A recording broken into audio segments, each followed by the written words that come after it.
السلام علیکم خورا برادرای نازنین ما، چی در امریکا هستین چی در خارج از امریکا، هر جایی که هستین همیشه خوش و خورم همراه فامیل باشین. اسم من نجیب نوابی، باشنده امریکا 45 سال میشه که هستم و تقریبا 32 سال از زیر وقف آشپزی افغانی خود ما کردیم. البته نان چیز مهم است در دسترخوان ما. شما در هر جایی که شما برین دو چیز مهم است برای مردمشان، یکی نام مملکت، یکی نان مملکت.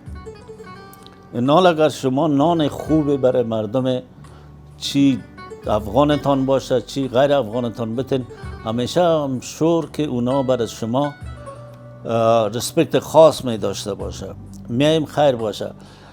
مدت 10 سال ما تانستم که اینمی کتاب رسیپی افغانی که 263 صفحه دارد و غذاهای ما شما بعد از امو کودتای نافرمان که شد که مردم همه پراگنده شدن، بهترین آشپزهای ما شما، بهترین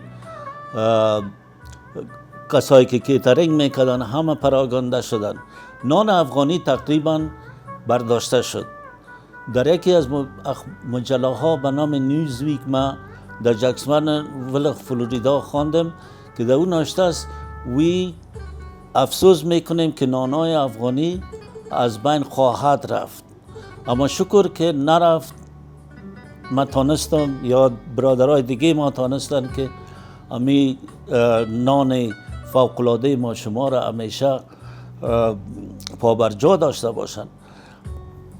دیگه این کتاب 10 سال گرفت ما تیار کردم.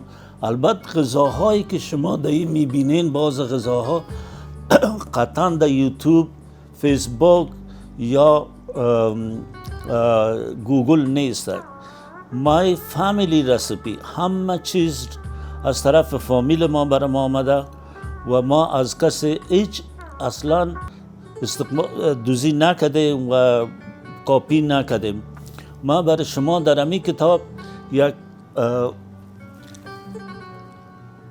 نشانتان میتونم یک چی جور کردیم، یک ساس جور کردیم که اگر شما این ساس جور کنین همه غذایتان از مزهش سیر کردن نمیتونین. نمی به نام نوابی اسپیشل ساس است که شما در کتاب میبینین که انشالله اگر شما این ساس را ببینین دیگه بعد از او هیچ وقت کارتان آسان و نانتان مزه‌دار. البته اینمی فامیلی است که ما راجش به صحبت کردیم که کتاب ما به نام می فامیل، همه فامیل کمک کردن در میگه.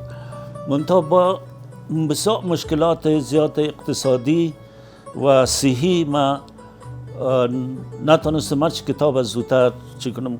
ما چطور متوجه شدم که کتاب چی کنم، چی انگیزه شد که من کتاب باید نشر کنم. اگر به خاطر داشته باشه تپتلارا یا هیدن تریجر افغانستان که در واشنگتن آوردن، ما و یک همشیره محترم رفتیم. اونا وقتی که پروگرام خلاص شد ما را اینوایت کردن که در شما چاشت میمان ما هستین. نیشنل جیوگرافی هیدن تریجر آورده بود. ما که در یک جایی که رفتیم که یک نمایشگاه واز کردن که تمام دزدوزی افغانا، پیرانش، قالین، چه همه چیز داره. 99% of کسایی بودن که خانوما بودن که برای مشکل بود که حتی دمو حال خدا عزیز اوس ببری، آنقدر شلوغ به حساب بود.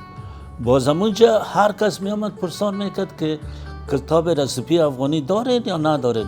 تصفنا اونا میگفتن نه ما نداریم.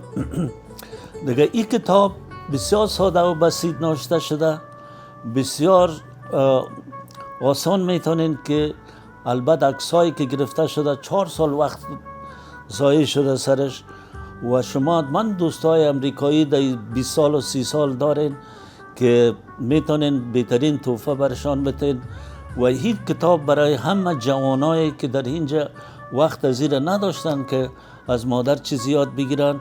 انشالله که همین کتاب برای همشان کمک میکنه. خورا برادرای محترم یک چیز دیگر هم براتان یادآوری کنم که روز به روز غذای ما شما، کلچر ما شما طرف پاکستانی روان است. اگر شما امو کمیتی خود و رسوم عادت افغانی که 5000 سال قدامت داره اگر ما شما نگاه کنیم، فکر میکنم بهتر است از پاکستان که تقریبا 70 چند سال از مملکتش قدامت داره.